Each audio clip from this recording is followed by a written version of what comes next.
సమస్య తన సమస్యగా స్పందించాడు. మీ గుండెల్లో తను స్థానం చేసుకుంటున్నాడని, అది జరిగితే ఈ కాంగ్రెస్ కు తెలుగుదేశంకు ఇక మనుగడ ఉండదని కుట్రలు పని ఈరోజు జగన్ను మన మధ్య నుంచి లేకుండా చేశారు. కానీ ఈ కుట్రలు ఎంతో కాలం సాగవు. ఎందుకంటే దేవుడు అనేవాడున్నాడు. దేవుడు ఉన్నాడు అన్నది ఎంత నిజమో, మంచివారి పక్షాన ఆయన నిలబడతాడు అన్నది కూడా అంతే నిజం.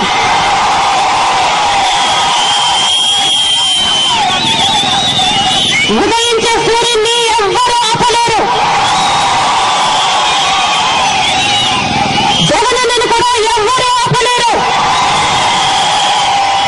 ఒక రోజు వస్తుంది, ఆ రోజున జగనన్న వస్తాడు.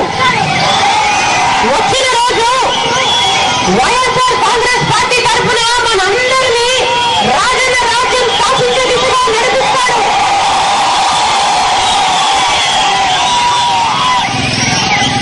ఆ మంచి రోజు వచ్చినప్పుడు మన రాజన్న రాజ్యం కూడా స్థాపిస్తాడు. అది జరిగినప్పుడు రాజన్న ప్రతి కళ నెరవేరుతుంది. 1 కోటి ఎకరాలకు నీళ్లు ఇవ్వాలన్న కళ నెరవేరుతుంది. అసలు మన ఆంధ్రప్రదేశ్ లో గుడిసెనేదే ఉండకూడదు అన్న కళ నెరవేరుతుంది. అంతేకాదు, మన రాష్ట్రంలో 60% మంది వ్యవసాయం మీద ఆధారపడి ఉన్నారు. చేనేతలు, వ్యవసాయము, రైతన్నలకు, చేనేతలకు వారికి ప్రత్యేకమైన బడ్జెట్ కేటాయిస్తానని కూడా చెప్పారు. అంతేకాదు, అమ్మఒడి అని మనలో ఉన్న మహిళలకు, మన అక్కలకు వారి పిల్లలు చదివించుకోవడానికి ఒక్కొక్కరి పిల్లలకి ఇద్దరికి కానీ నెలకు 500 చొప్పున వారి అమ్మ అకౌంట్లోనే పడుతుంది. అది 10వ తరగతి వరకు. ఇంటర్ అయితే 700, డిగ్రీ అయితే నెలకు 1000 రూపాయలు.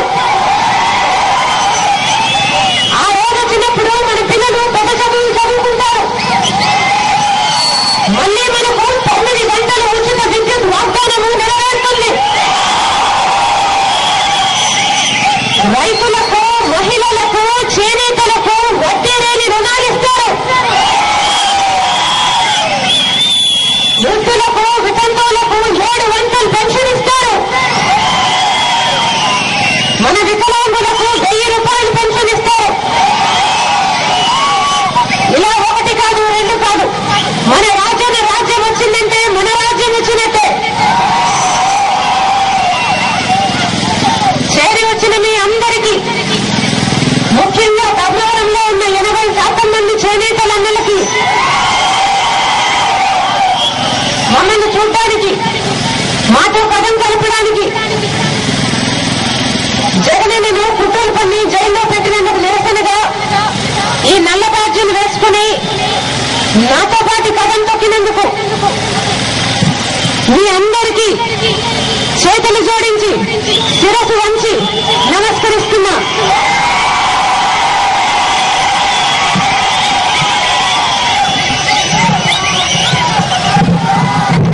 మనమందరం చెయ్యి కలుపుదాం.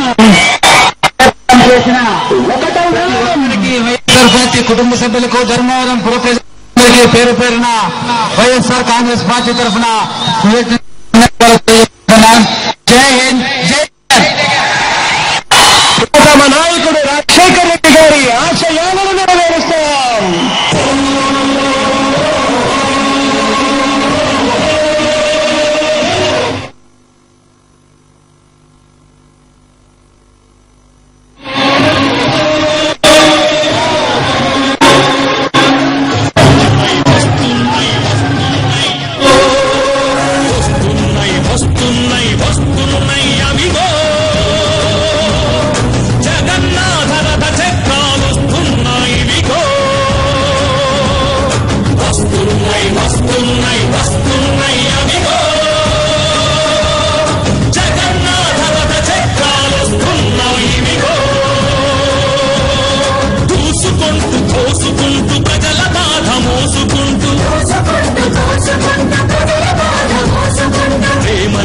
వేసుకుంటూ ప్రమాణాలు చేసుకుంటూ చరిత్ర